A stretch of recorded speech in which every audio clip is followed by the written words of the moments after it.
আমার পেটের ভিতর ইঁদুর দৌড়াদৌড়ি করতেছিল। তো তুমি ঢাকা একা একাই যাবা বরিশাল থেকে? বলতেছে খাইয়া দেখো। মামাটা আমার কাছ থেকে ভাড়া নেয়নি। চায়ের দাম হচ্ছে 30 টাকা। মাশাআল্লাহ, কি সুন্দর একটা ভিউ।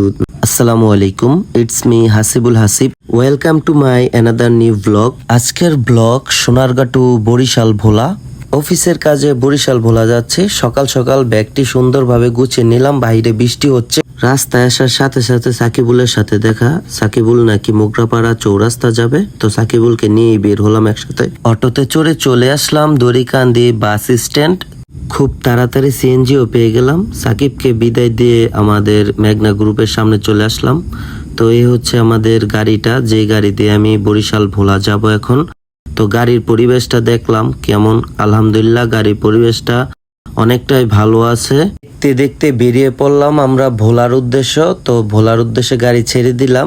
ড্রাইভার ভাইয়ের পরিচয়টা দিয়ে দিই। ওনার বাসা হচ্ছে চিটাগাং রোড। এখন মেঘনা ব্রিজের উপরে আছি। অনেক সুন্দর একটা ভিউ। কিছু দূর যেতে না যেতেই চলে আসলাম গোমতী সেতু। তো গোমতী সেতুটা দেখতে অনেক সুন্দর, কিন্তু প্রচুর বৃষ্টি হচ্ছে বাইরে। তো বৃষ্টির মধ্যে যাওয়া লাগবে। অনেক সময় গাড়ি চালানোর পরে এখন চলে আসলাম চাঁদপুরে এসে একটা ব্রেক নিলাম চা খাওয়ার জন্য। গরুর দুধের চা ছিল, তার জন্য চাটা অনেক মজা করে খেলাম, অনেক ভালো ছিল। সাথে 100 গ্রাম বাদাম কিনলাম 30 টাকা দিয়ে। তো এখন আমরা রওনা দিব। এখন চলে আসলাম মজু চৌধুরীর ঘাট। বাহিরে অনেক বৃষ্টি হচ্ছে। আগে খাওয়া দাওয়া করে নিয়ে হচ্ছে খাওয়ার আইটেম। রাত্রিবেলা কষ্ট করে গাড়ির মধ্যে রাত্রি যাপন করার পর এখন সকাল হয়ে গেল। আমার পেটের ভিতর ইঁদুর দৌড়াদৌড়ি করতেছিল, তার জন্য আমি দৌড়ে চলে গেলাম হোটেলে যেয়ে খাবার অর্ডার করে দিলাম, রুটি আর ভাজি। তো ভাজি আর রুটি খেয়ে দেখি কেমন হলো। আলহামদুলিল্লাহ, অনেক টেস্টি এবং অনেক মজা। সাথে একটা দধিও নিয়ে নিলাম, দধিটা খেয়ে দেখলাম অনেক মজা হয়েছে। ফেরি ঘাটে গেলাম, ফেরি পাইলাম না। পাইলাম 2-4 জন ভাই ব্রাদার। এই ভাই ব্রাদার গুলার সাথে পরিচয় হলো। তারা জামাত থেকে এসেছে এক চিল্লা দিয়ে। তো তাদের দেখে অনেক ভালো লাগলো। তাদের সাথে কিছুক্ষণ সময় কাটালাম। অনেকক্ষণ যাবৎ ফেরির জন্য অপেক্ষা করতে করতে অবশেষে ফেরিটা চলে আসলো। ফেরিতে গাড়ি ওঠার আগে ফেরিটা আমি ভালোভাবে পরিদর্শন করলাম, কোন জায়গায় গাড়িটা রাখা যায় সে জায়গাটা দেখলাম।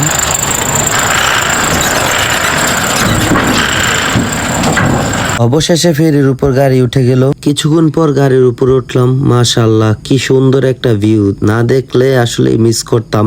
এমনিতেও নদী দেখলে মানুষের অন্তরটা এমনিতেই শীতল হয়ে যায়, অনেক ঠান্ডা হয়ে যায়। এখন আছি নদীর মোহনার একেবারে মাঝখানে। চারিদিকে কোনো কুল কিনারা দেখা যায় না। আপনারা নিজ চোখে দেখলে বিশ্বাস করতে পারবেন এত সুন্দর একটা ভিউ আমার সামনে। আরেকটা ফেরি চলে যাচ্ছে আমার চোখের সামনেই, কিন্তু আমাদের ফেরি থেকে অনেকটাই ছোট। যত দূর চোখ যাচ্ছে মহান সৃষ্টিকর্তাকেই স্মরণ করছি বেশি বেশি। আমার সামনে ইলিশ মাছ ধরার ট্রলার। এই নদীপথের সবচাইতে বড় ফেরি হচ্ছে বেগম সুফিয়া। অনেকক্ষণ তো প্রকৃতির হাওয়া খেলাম। এবার উপরে যাই একটু হালকা পাতলা নাস্তা করে আসি। উপরে ক্যান্টিন আছে। আমি সিঁড়ি দিয়ে উপরে উঠতে লাগলাম। উঠতে উঠতে বেহুশ, এত উপরে। যাই হোক, অবশেষে ঠিকঠাক মতো উপরে উঠতে পারলাম, আলহামদুলিল্লাহ। তো এইবার আপনাদের ভিতরটা আস্তে আস্তে ঘুরিয়ে দেখাই যে ভিতরে কি কি পাওয়া যায় এবং কি কি আছে। প্রথমেই দেখতে পেলাম বিস্কিট, চা, কফি প্লাস হচ্ছে কেক, এইসবই পাওয়া যায়। তো এখানে আবার খাবার হোটেল, ক্যান্টিন, তার মানে এখানে সব যাবতীয় হোটেলের সবকিছুই পাওয়া যায়। এখন হচ্ছে দুপুর পেরিয়ে বিকাল গড়াচ্ছে। তো অনেকেই খাবার খাইছে, খাবার খাইয়া শুয়ে পড়ছে। আসলে মানুষ ঘুমাবে না কেন? 3 ঘন্টার একটা জার্নি কতক্ষণ সহ্য করা যায়? এই উপরের জানালা থেকে বাহিরের দৃশ্যটা দেখতে আরো সুন্দর লাগতেছিল। একটি জাহাজ যাচ্ছিল। আমি এখন চলে আসলাম একটি পানি এবং একটি কেক কেনার জন্য। একটা কেকের দাম হচ্ছে 40 টাকা, পানির দাম হচ্ছে 2 লিটার 50 টাকা। ভাবা যায়। একটা চায়ের অর্ডার করলাম। এই চায়ের দাম হচ্ছে 30 টাকা এবং চাটা খেতেও অনেক সুস্বাদু। যার কলিজা আছে আমার মনে হয় তারা এই লঞ্চের মধ্যে খাবার খায়। এখন দেখতে দেখতে সন্ধ্যা গড়িয়ে যাচ্ছে। এই মুহূর্তে ভাবলাম একটু চার্জ দিয়ে নেই, আর কিছুক্ষণ আছে। আইসা দেখি একটি ফ্ল্যাগও খালি নাই। এই হচ্ছে সস্তার দুরবস্থা। দেখতে দেখতে চলে আসলাম ইলিশা ঘাট, ইলিশা টার্মিনাল। এই হচ্ছে আমাদের গন্তব্যস্থল। এখানে আমাদের গাড়ি নামবে। তো গাড়ি নেমে গেল, রাত হয়ে গেল প্রায়। তো এই হচ্ছে ভোলার বাজার এবং ভোলার যেসব মানুষজন এখান থেকে বাজার করে, মেন টার্মিনাল এটা। পরের দিন বিকেলে আমার অফিসিয়াল কাজ শেষ, তো এখন একটু ঘোরার পালা, একটু ঘুরা ঘুরে আপনাদেরও দেখাই। তো সামনে দেখতে পেলাম অনেকগুলা বকরি গলার ভিতর দড়ি চালায় লালন পালন করে। তো আমি গাড়ির জন্য অপেক্ষা করতেছিলাম, খেয়াঘাট যাবো যেহেতু একটা গাড়ি লাগবে। দেখতে দেখতে গাড়ি চলে আসলো, টপাস করে গাড়ির ভিতর উঠে বললাম। উঠতে উঠতে মামাকে জিজ্ঞেস করলাম, মামা ইনকাম কেমন হয়? ভালো হয়নি, আর রাস্তার অবস্থা তো অনেক খারাপ, দুঃখজনক। আমি ও ছোট ছেলেটা একসাথে অটো থেকে নামলাম। তুমি কি ঢাকা মাদ্রাসায় পড়ো? জি। কোন মাদ্রাসায়? রামপুরা। রামপুরা। তো তুমি ঢাকা একা একাই যাবা বরিশাল থেকে? জি। রাস্তা দিয়ে হাঁটতে হাঁটতে ওর পরিবার সম্বন্ধে জিজ্ঞেস করতেছিলাম, ওর আব্বু আম্মু কি করে, ওয়ে ঠিকঠাক মতো পড়াশোনা করে কিনা। ওয়ে সবসময় বলে একা আসে একা যায়। ওর জন্য সবাই দোয়া করবেন যাতে ওই কোরআনের হাফেজ হয়ে এই মাদ্রাসা থেকে বের হতে পারে। তো দেখতে দেখতে আমরা চলে আসলাম খেয়াঘাটের পাশে, একদম খেয়াঘাটে যেটা ওইটা চলে আসলাম। তো এই হচ্ছে ভিউটা, খেয়াঘাটের ভিউ অসম্ভব সুন্দর। তো চলেন ভিতরে যাওয়া যাক। ভিতরে যাওয়ার আগে আমার টাকার কথা বলতেছিল, আমার ক্যামেরা দেখে আর আমার কাছ থেকে টাকা চাইনি, কারণ হচ্ছে এই ঘাট পের হতে গেলে টাকার প্রয়োজন হয়। এখন আমি খেয়াঘাটের একদম লঞ্চের সামনে আছি। লঞ্চটা মোটামুটি অনেক বড় টাইপেরই একটা লঞ্চ, এমবি ভোলা। লঞ্চের ভিতরে যাওয়া যাক। লঞ্চের ভিতরে ঢুকেই ওনাদের কাছ থেকে পারমিশন নিয়ে দিলাম। ওনারা বললে আচ্ছা যাও, সমস্যা নাই। তো এই হচ্ছে রিসিপশন, এখানে সবকিছু স্টাফরা বসে। এখন হচ্ছে বিকেল 4টা, লঞ্চ পুরোই ফাঁকা। কিছুক্ষণ পরেই লঞ্চ ছাড়বে, 7টা বাজে। চানাচুর মামা প্রস্তুতি নিচ্ছে, তো প্রস্তুতি নিচ্ছে নেক। আমরা আপনাদের পুরো লঞ্চটা ঘুরে ঘুরে দেখাই। এই হচ্ছে ভিউ। বরিশাল যেতে হলে এখানে একটি ব্রিজ আছে, এই ব্রিজটাই আপনাদের মূলত দেখানোর চেষ্টা করব। আর আমি যাচ্ছি এখন জাহাজের পিছনের দিকে, যে জায়গাটার মধ্যে বড় একটা ইঞ্জিন আছে, একটা না অবশ্য দুইটা। তো এই হচ্ছে হলুদ কালার যেটা, ওইটা হচ্ছে জাহাজের ইঞ্জিন। এখানে দোকানও আছে, তো দোকান থেকে বের হয়ে গেলাম।